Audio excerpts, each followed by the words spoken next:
Hi there. Just came outside. It's a little bit bright.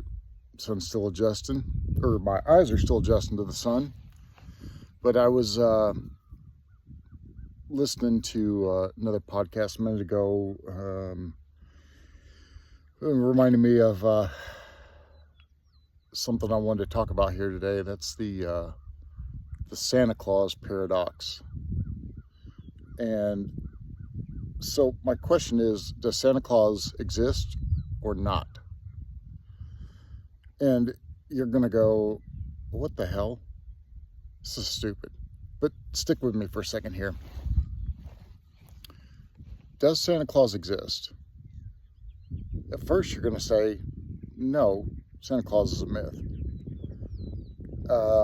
Unless you're a kid who hasn't been in on the joke or on the not really a joke, but more of the I guess the tradition. We have a tradition here in the United States of what we do with Santa Claus, and probably have something worldwide on that. But at a certain point in your adolescence, you find out Santa Claus is not real. Mom and Dad are the ones that actually put your presents under the tree, right? So Santa Claus doesn't exist. Fair enough. But I see evidence of Santa Claus every single year. In fact, I see evidence of Santa Claus throughout the year at different times.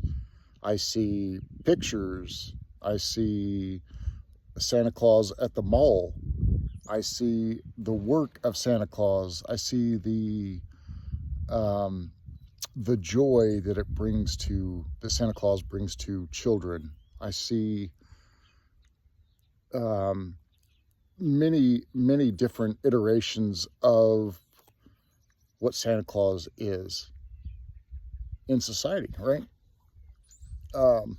So there's obviously proof of Santa Claus.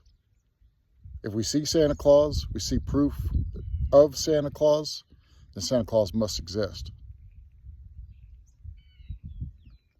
And you may listen to that and go, well, that's just a childish example of something that's not really the way it is. And that's a fair way to look at it.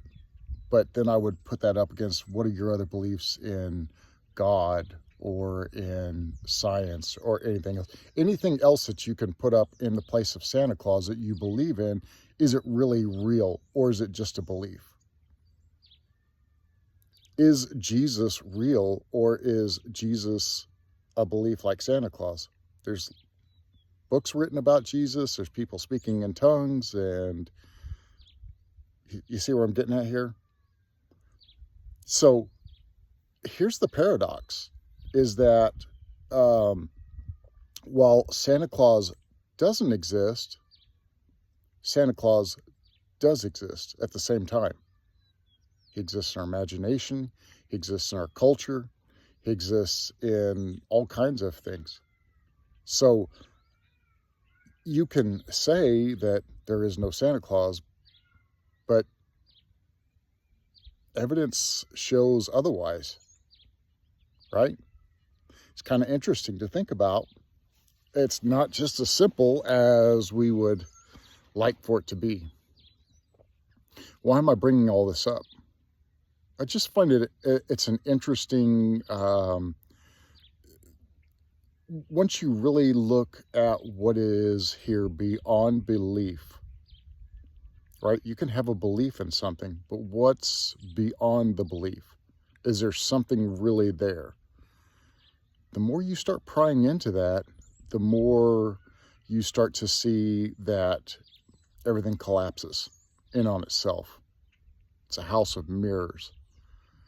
And in the, I guess you would say, in the non-existence of whatever you believe in, whether that's Santa Claus or in the perfect government, the perfect social system, or the perfect marriage, or the right car, whatever you believe in, right? Beyond that belief, what's at the bottom of it?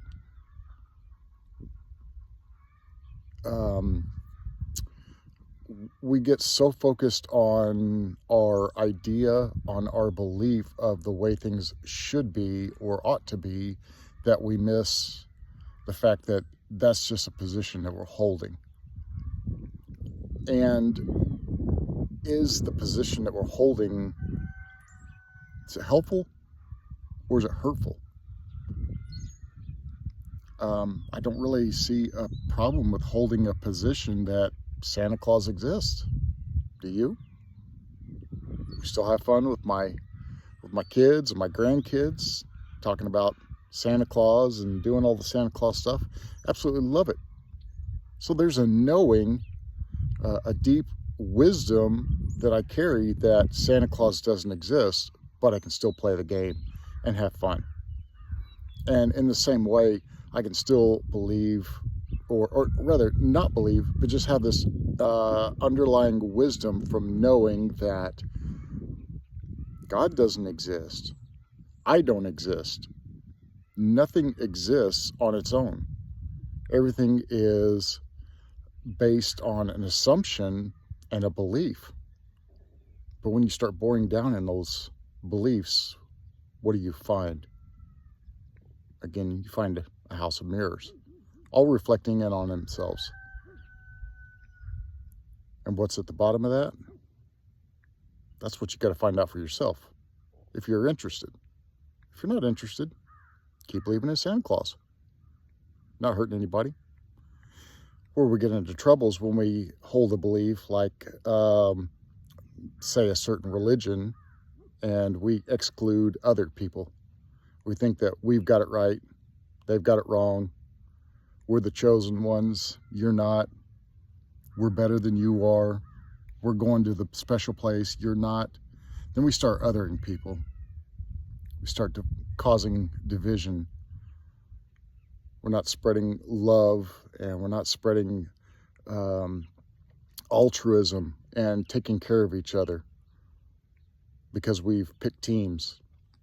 And that's in our nature. That's just who we are as people. But do you want to do that? Or do you want to live a free life that you hold beliefs at bay, you recognize them for what they are, just a belief? But you don't know if Santa Claus exists or not because you've never gone to the North Pole, have you? Stay humble. You don't know what you don't know. Neither do I. But it's an interesting paradox, isn't it? Hope you have a good day.